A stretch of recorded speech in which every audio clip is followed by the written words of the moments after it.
G'day guys, it is that time of the week. It is fishing report time, so no mucking around. It's getting late in the afternoon. Let's get into it and see where you can fish this weekend. Righto guys, weather for this week. Now, the week just gone, we have had some really warm, kind of varied weather. We've had southeasters, we've had northerlies, and overall it has been extremely hot. So that has got the fish firing in the estuaries and is really spurring up some of those species that need that heat to get them feeding, all right? So on the beaches, what it's done is, Tiwa Beach especially has got a lot of formation on it at the moment. Lots of formation means it can be a little bit hard finding fish. However, once you find them, you can bang them out pretty easily, all right?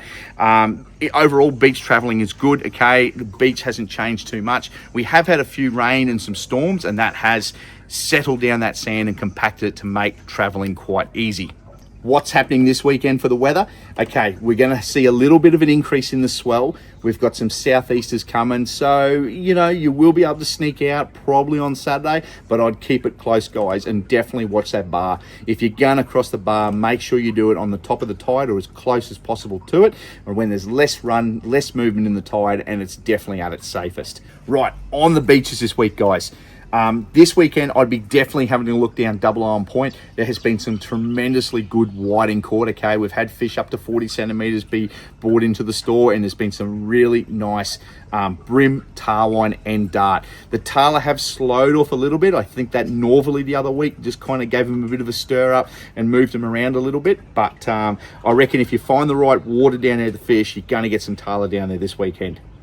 In the lagoon, Double Iron Point's been fishing really well too. Once again, Flathead is the main fish on the target. And the Flathead haven't just been located there too. Pretty much every gutter the whole way up, all the way to Inskip has been producing Flathead, all right? So a really good tip, if you want to go and chase them on the beach, target the dead end drains at low tide, start at Inskip and systematically hop your way down the beach, flicking plastics or small pillies and working them just like a plastic. You might get yourself a good feed of Flathead.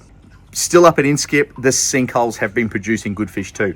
Flathead, squid have been hanging around there as well, guys, and there's been some really nice whiting as well. Really good location for kids and families as well because there's zero vehicle traffic there, so you can park up and fish all that structure of the fallen logs around the sinkhole. On the offshore front, there has been some wicked kingfish, okay? I don't think I've ever seen so many kingfish at this time of year. They are in plague proportions and they are big, all right? So we've had some excellent reports from all the charter boats on kingfish at the moment, and a lot of the amateur guys and the wrecks are getting out there and getting amongst them as well. Now, the fads, okay, are both holding dolphin fish at the moment. So if you want to get a feed of dollies or mahi-mahi, that's a really good option as well. On the closer ground, there's been some really good snapper, good sweet lip, and there has been some really good pearlies as well outside of the green zone, obviously, around the Double Iron Point area, okay? So that's a real hot one for this week. If you're going to get outside and slip in, maybe fish that closer water inside and get into those big grassies and snapper. What's been happening in the Straits? Okay, Straits, number one, jacks are starting to fire, guys. We've had some really good jacks caught. Jacks up to, we had a 52 centimeter one the other day come in the shop, and we've had some really good quality coming out of the Bullock Point area. There's not only jacks there, guys, there's also barra. There's a lot of barra hanging around at the moment, so find the structure anywhere around Rainbow, Tin Can Bay and the bottom end of the Straits. Find the structure and you will find barra and jacks, all right?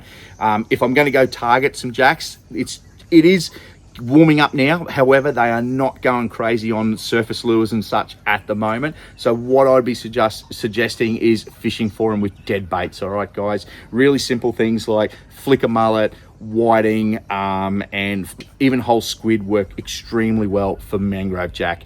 The great thing is too, there's been a lot of bycatch of cod, all right? So nearly all the creeks, all the deep bends in the systems at the moment will hold cod. So if you want to burley up for a jack, there's a good chance you're going to get a feed of cod to go with it. Beach traveling is good at the moment too, guys. So if you're coming up from Brizzy or the Sunshine Coast and you want to get to Rainbow, you can get around the sticks at the lagoon, and the rocks at Rainbow are passable.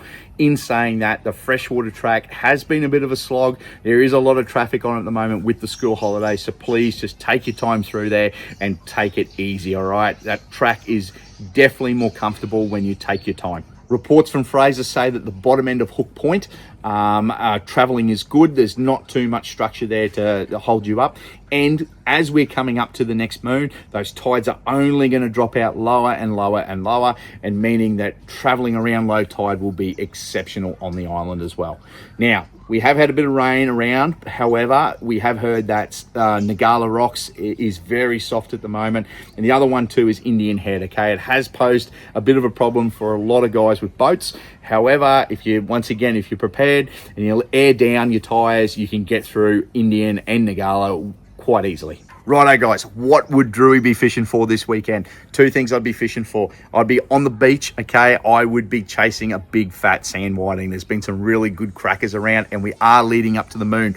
Fresh worms, light gear, and come in and see us and we can tell you exactly where they are catching them on the day. Next thing I'd be chasing up the creeks is a jack, all right?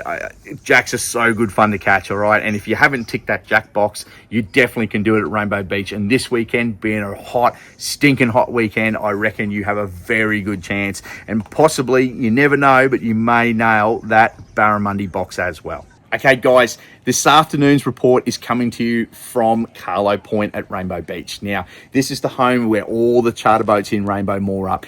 And I tell you what now, we have some amazing charters that run out of here. And if you're looking for a truly unique experience, I highly recommend checking out the charters at Rainbow Beach. If you're coming up and you want advice on what you need to take on a charter in terms of fishing gear, come and see us. We are the experts for this area and we can get you hooked up. Whether you need a new offshore rod, a new jig stick or a new reel, come in and see us and the team and myself can sort you out, okay? We don't want to give you anything you don't need. We only want to give you the stuff that you need to get that trophy fish.